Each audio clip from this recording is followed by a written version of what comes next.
Yes, sir. All right, man. So it's that time again. We got to have another discussion about some goings on, about the things going on in today's political environment. This channel, I touch on a lot of different topics, but recently, with it being an election year, I would be remiss if I didn't speak on the things that we're seeing in this political environment, specifically concerning the presidential elections. Now, anyone who's not living under a rock was by now been able to hear, if not see, the presidential debates recently aired and streamed on CNN between Donald Trump and Joe Biden. Anyone who saw that, it's clear to see that was a crap show. That was a horrible embarrassment to the country. You got to understand, people, as someone who has lived abroad, lived in many different countries at this point, I can tell you that there are people in high places, there are politicians of foreign governments, some of them friendly, some of them adversarial, that were watching that debate and they were just licking their lips and rubbing their hands. They see food. When they see the sitting president of the United States having senior moments, spending an hour and a half with his mouth open, just lost, literally literally freezing within the first three questions of a presidential debate. Joe Biden has become an embarrassment to the country. And people after this debate are legitimately asking, forget about the upcoming elections. Is Joe Biden fit for office right now? Republicans and even fair minded Democrats are asking, should and could the 25th Amendment be, be evoked, be utilized to remove President Biden from office due to his lack of physical fitness, his lack of mental awareness? And those are fair questions. But before we get into the videos for today, of course, I always come here with clips to see, clips to watch, and articles to read. But before we get into our clips, I want to just remind you how we got here. You know, last year, when RFK, you see him on the thumbnail, Robert F. Kennedy, presidential candidate, presidential hopeful, RFK, joined the presidential race, he joined as a Democrat. He wanted to run as a Democrat. Seeing the presidential debate, we all know without a reasonable doubt that the Democrats are going to lose this election. If the choice is between Donald Trump and Joe Biden, regardless of what you think of Donald Trump's policies and Donald Trump's personality, regardless of what you think about him as a person, at least he has the mental capacity. At least he has the mental capacity to answer tough questions and to be responsive in tough situations. Joe Biden, I'm not confident that man can walk downstairs by himself. Joe Biden is not mentally fit, not mentally or physically fit to maintain the office that he currently holds, let alone run for a second term. And the Democrats, for the past 6 months at least, at the minimum, the last 6 months, have been yelling at all of us independent voters. Mind you, if you've been watching this channel, I am not a Republican and I'm not a Democrat. I'm an independent. But the Democrats have been doing their best to shame us independent voters by saying, now is not the time to stay at home. Now is not the time for voter apathy. Democracy is on the ballot. That's the buzzwords that the Democrats have been using. Democracy is on the ballot. But I would have to ask anyone who's still supporting the Democratic Party, if democracy is so important, why is it that the Democratic Party didn't have a primary race? Why is it, see, although Donald Trump as the individual decided not to participate in the Republican primaries, There were other candidates who did. Vivek Ramaswamy, Nikki Haley, among others, were very notable in their participation of the Republican primaries. It was not a given that Donald Trump was just selected as the Republican candidate. No, there were people who they had multiple debates where Vivek Ramaswamy, Nikki Haley, and others were able to vocalize their points of views and their vision for the country and their vision for the future. Whereas the Democratic Party robbed the Democrats of that option. The Democratic Party, by canceling all primary debates within the DNC, the Democrats, regardless, they didn't even have what's her name? What's the woman's name? I'm having a brain freeze here. What's the woman's name who was running on the Democratic Party? Marianne Williamson. Marianne Williamson didn't even get a chance. If you say, oh well, RFK left the Democratic Party, well, he was there. He was there until he was being robbed of his of a just chance, of a fair election. He was robbed. He was robbed, as was Marianne Williamson. They didn't have a chance. They didn't have an opportunity to even, let alone Joe Biden choosing not to participate. Marianne Williamson should have had a debate stage with RFK or any other candidate. Now that Biden can't hide anymore, now that he's been forced to participate in a debate, he's been exposed as being senile on national TV. On national TV, this exposure should have taken place in the primaries, which the Democratic Party canceled. We as the Democratic voters should have had an opportunity to see Biden on a debate stage early so that these issues could have been addressed in the primaries.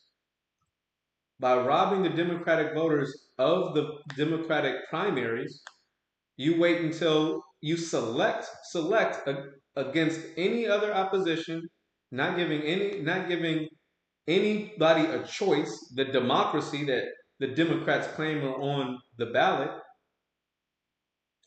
they rob us of our choice and then shame us and then realize that he's the only option which they selected is not viable. So now where do we go from here? Where do we go from here?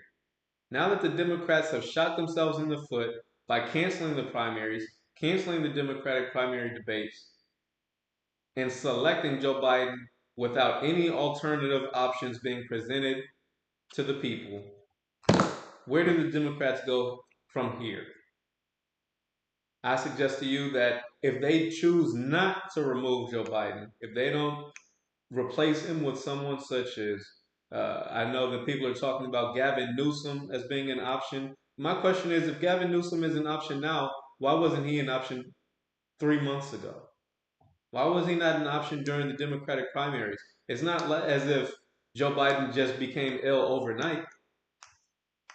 He's been on a downward mental decline for the past 4 years at least. People in the Democratic camp have been able to see his mental decline, and they should have given us Gavin Newsom or RFK or Marianne Williamson as viable options prior to now. But by waiting, they've robbed and canceling all Democratic primaries, canceling all Democratic primary debates. They've robbed us of our options. They've robbed us of our democracy, which they try to convince us we have to vote for them to preserve democracy. It's a catch-22. It's ridiculous. Now, one thing that I don't think got enough light was the fact that although even even now, even in the first presidential debate between Joe Biden and Donald Trump, RFK should have still been an option as a third-party candidate. He had double-digit support in multiple polls, which means a significant portion of Americans and American voters would, in theory, support RFK.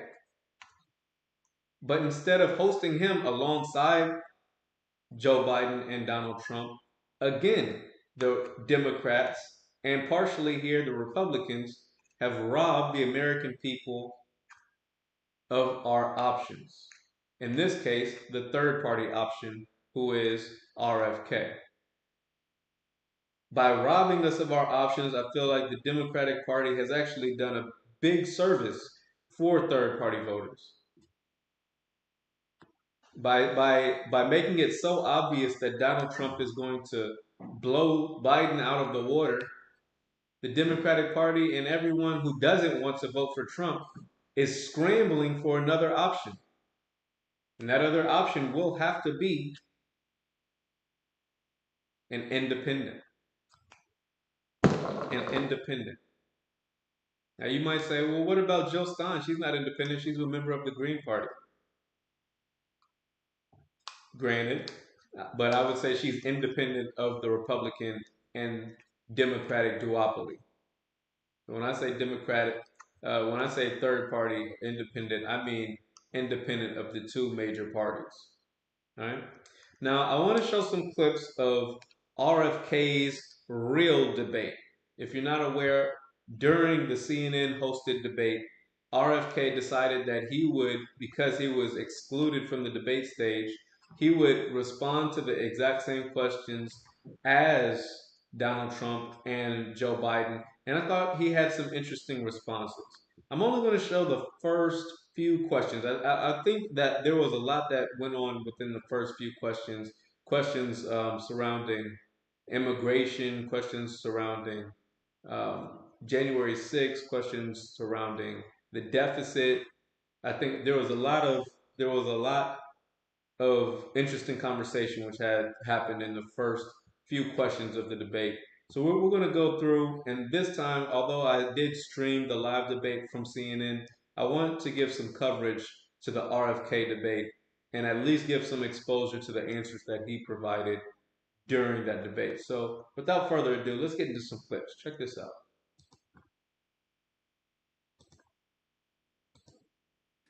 We have a $34 trillion debt now. The interest alone on that debt is costing us more than our military budget. Within 5 years, 50 cents out of every dollar that we collect in taxes will go to servicing the debt. Within 10 years, 100%. This is existential.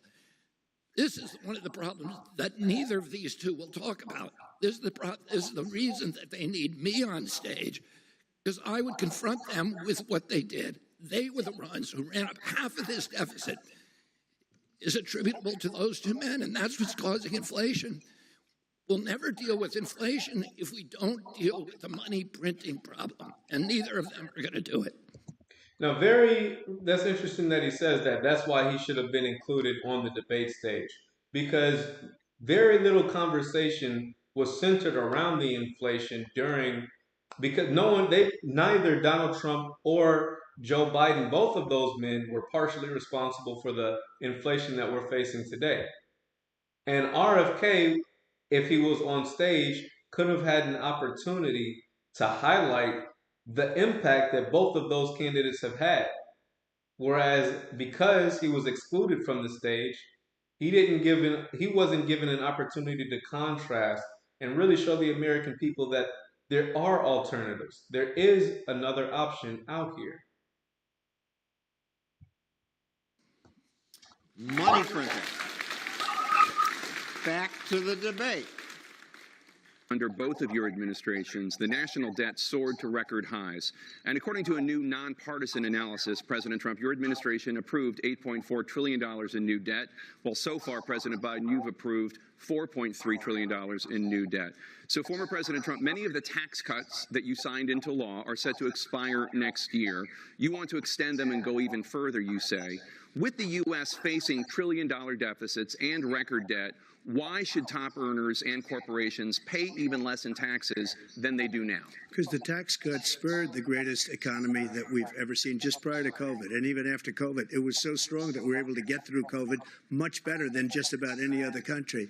But that tax spurred. Now, When we cut the taxes, as an example, the corporate tax was cut down to 21% from 39%, plus beyond that. We took in more revenue with much less tax, and companies were bringing back trillions of dollars back into our country. The country was going like never before, and we were ready to start paying down debt. We were ready to start using the liquid gold right under our feet, the oil and gas right under our feet. We were going to have something that nobody else has had. We got hit with COVID.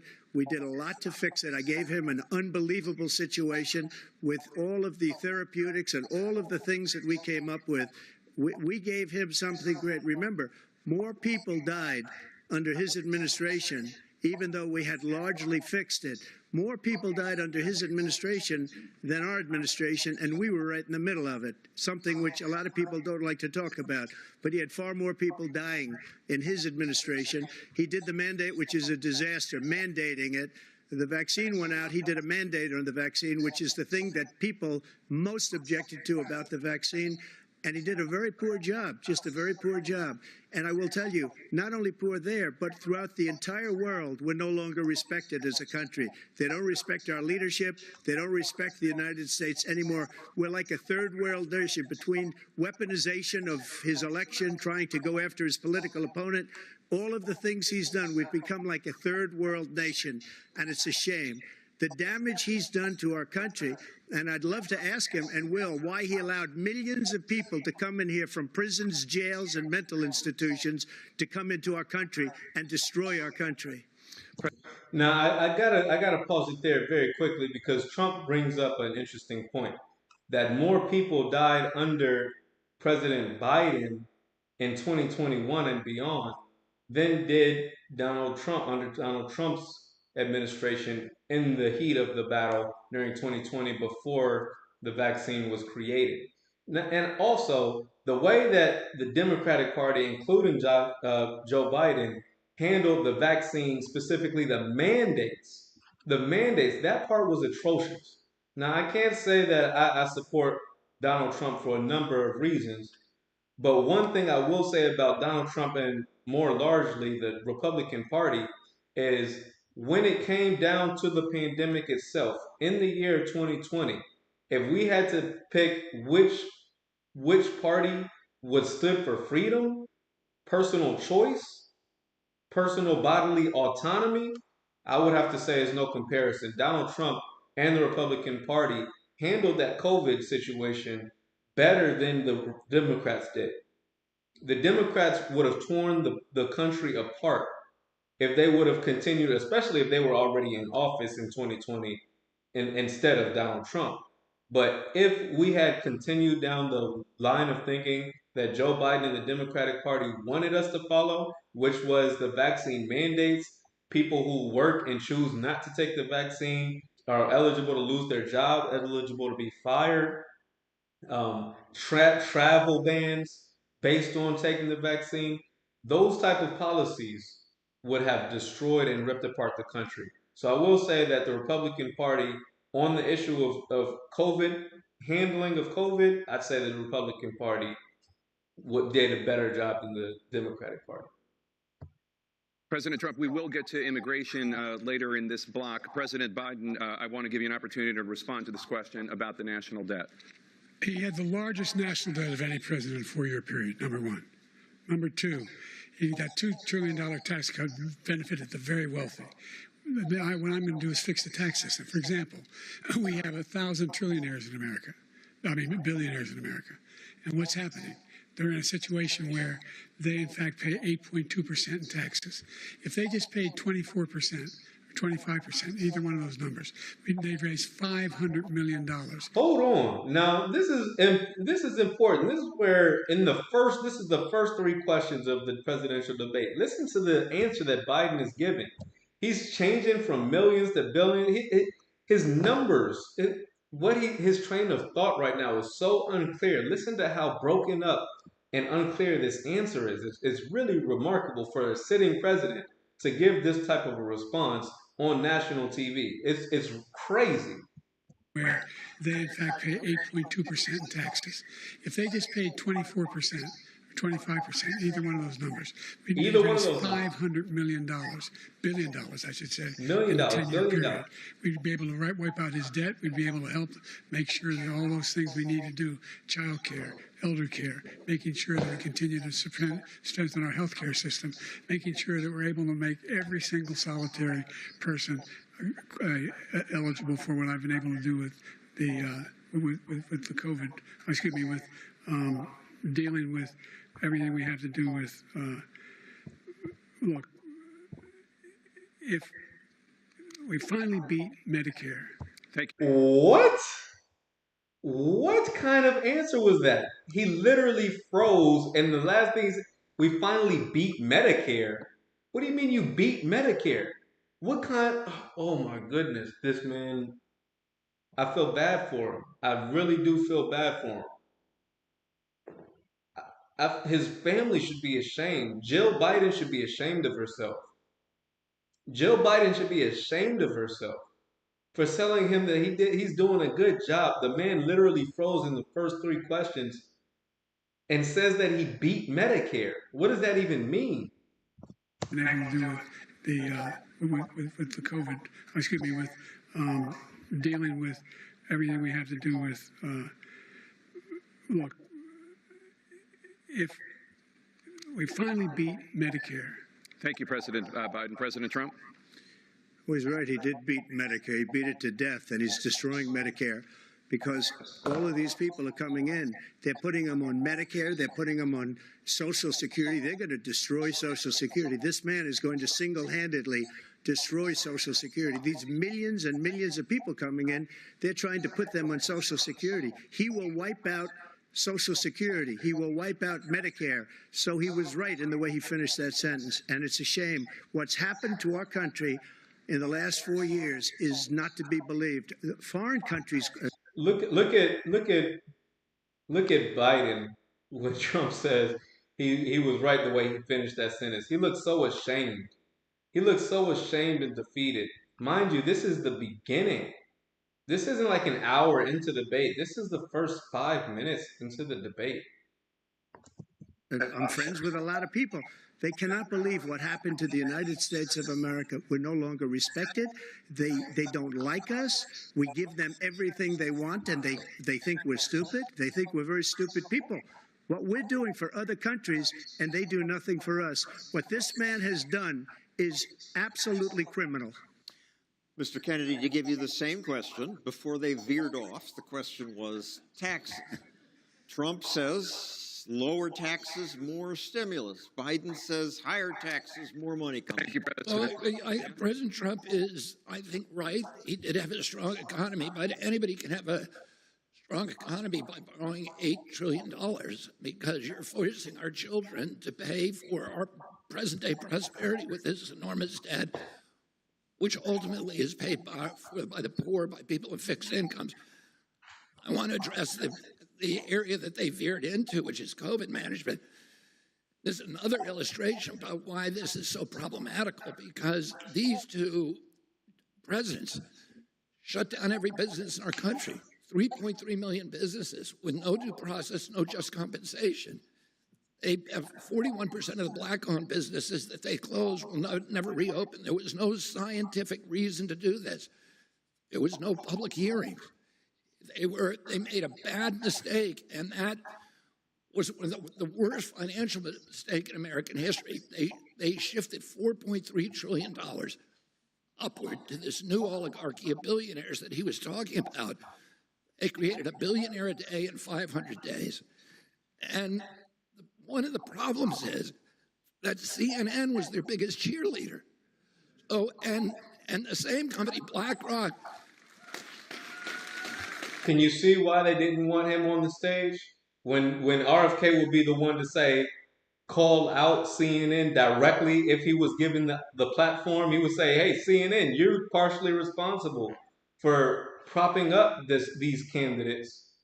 He's calling out not only Joe Biden and Donald Trump, he's calling out CNN. They robbed him of that, the presence on the debate stage. They didn't rob RFK, they really robbed the American people. by not allowing RFK to be part of that debate. They robbed the American people. And the same company, BlackRock, the same company, the biggest shareholders, the company that owns CNN, are BlackRock, State Street, and Vanguard. Those are the same companies that own Pfizer. Pfizer's the biggest advertiser. So they were all in cahoots in telling us what we needed to do, and we ended up having the worst record of body count of any country in the world. We had 16% of the COVID tests under these two presidents. We only have 4% of the world's population. Oh, I don't know why people are getting awards or they're all patting each other on the back. We literally, whatever we were doing was wrong because everybody else in the world did better than us. CNN questions. This is the first presidential election since the Supreme Court overturned Roe v. Wade. This morning, the court ruled on yet another abortion case, temporarily allowing emergency abortions to continue in Idaho, despite that state's restrictive ban. Former President Trump, you take credit for the decision to overturn Roe v. Wade, which returned the issue of abortion to the states. Correct. However, the federal government still plays a role in whether or not women have access to abortion pills. They're used in about 2/3 of all abortions. As president, would you block abortion medication? First of all, the Supreme Court just approved the abortion bill, and I agree with their decision to have done that, and I will not block it. And if you look at this whole question that you're asking, complex but not really complex. 51 years ago, you had Roe v. Wade, and everybody wanted to get it back to the states. Everybody, without exception. Democrats, Republicans, liberals, conservatives, everybody wanted it back. Religious leaders. And what I did is I put 3 great Supreme Court justices on the court, and they happened to vote in favor of killing Roe v. Wade and moving it back to the states. This is something that everybody wanted. Now, 10 years ago or so, they started talking about how many. Now, again, all throughout this debate, Donald Trump was losing. Well, not losing, but lying. Everybody didn't want Roe v. Wade to go back to the states. So for him to say everybody wanted it, liberals, Democrats, everybody. Of course, Donald Trump throughout this entire debate did nothing but lie and deflect. That's all he did was lie and deflect throughout all of his answers. This response was not half bad in that he emphasizes the exceptions. He says that he would not block.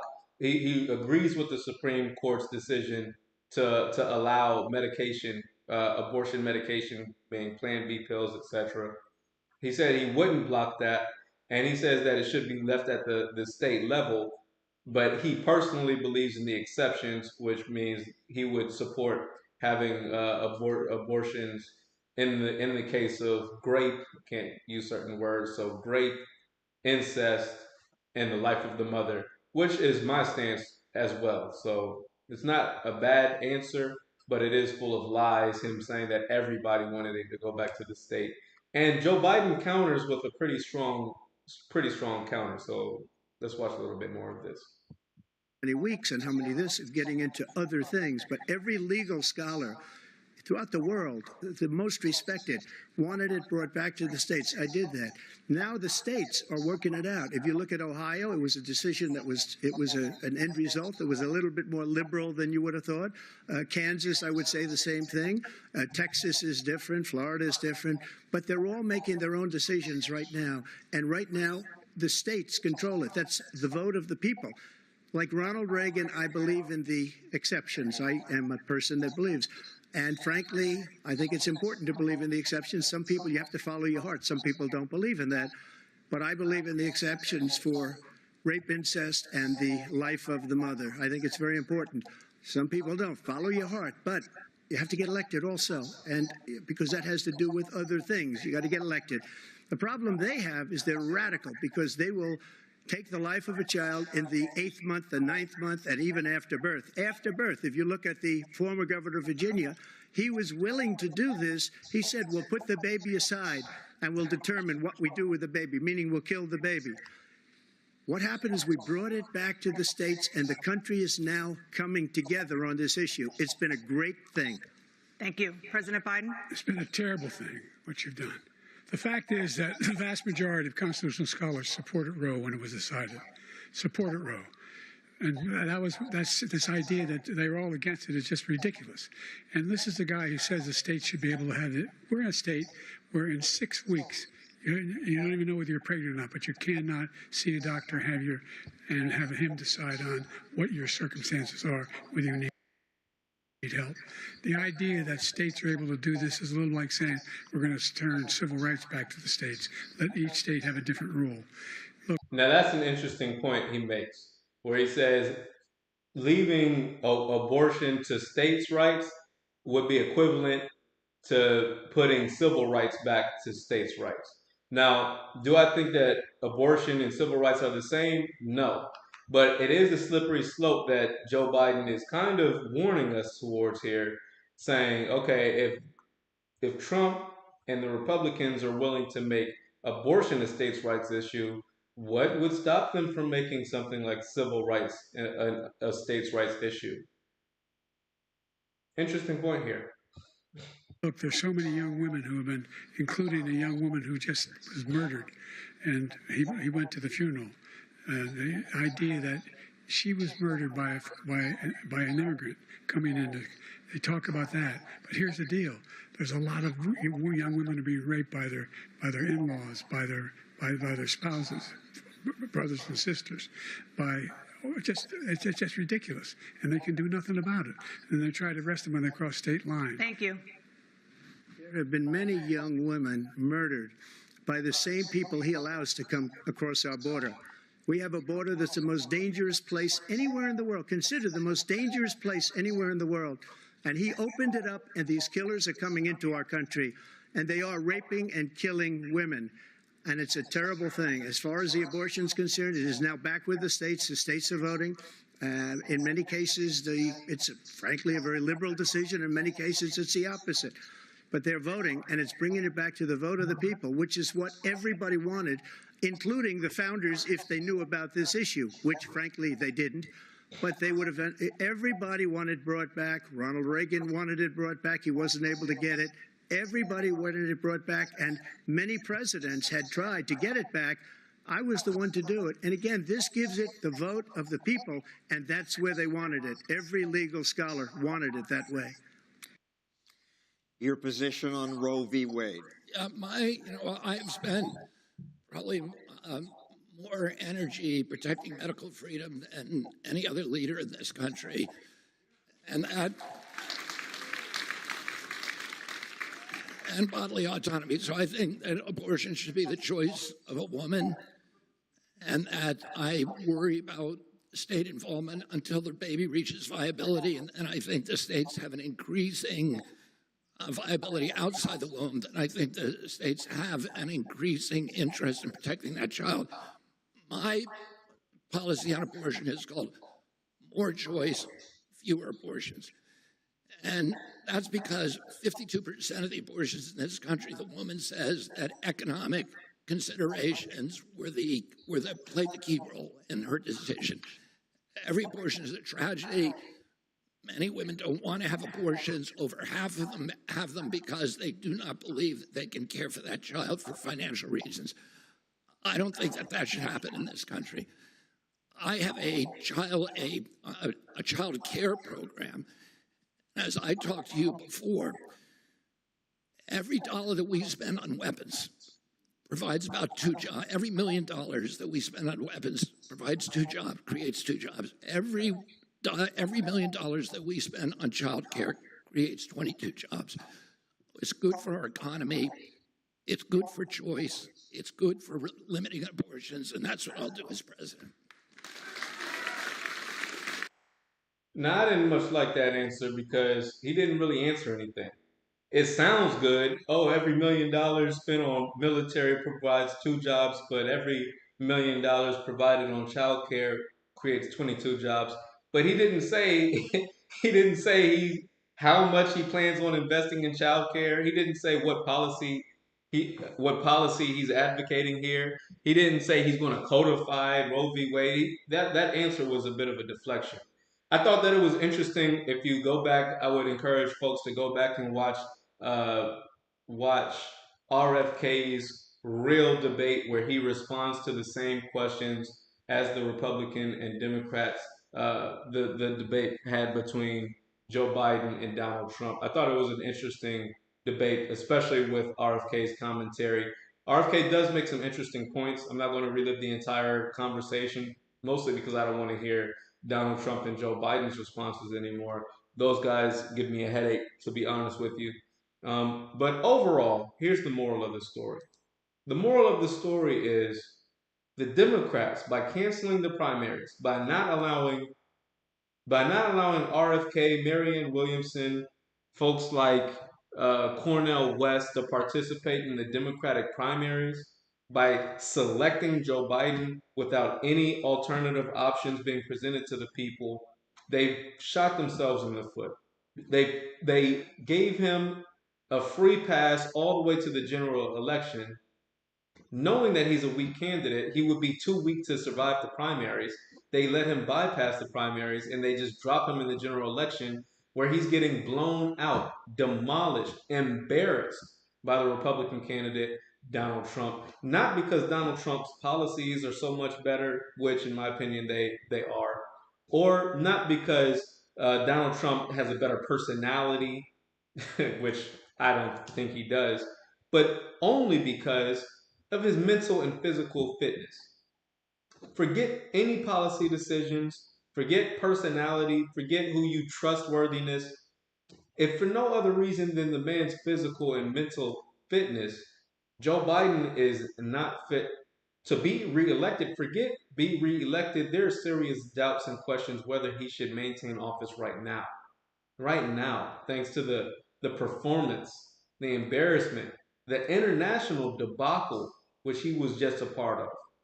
Him freezing as the leader of the free world, the sitting president of the United States, freezing and saying that he defeated Medicare, which it doesn't even make sense what he was saying in some of his responses. It was an embarrassment to the country.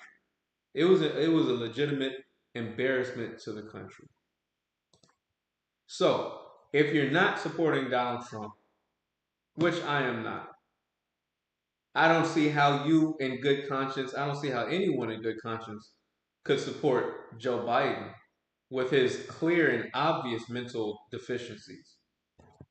So, what options do we have as independent voters now?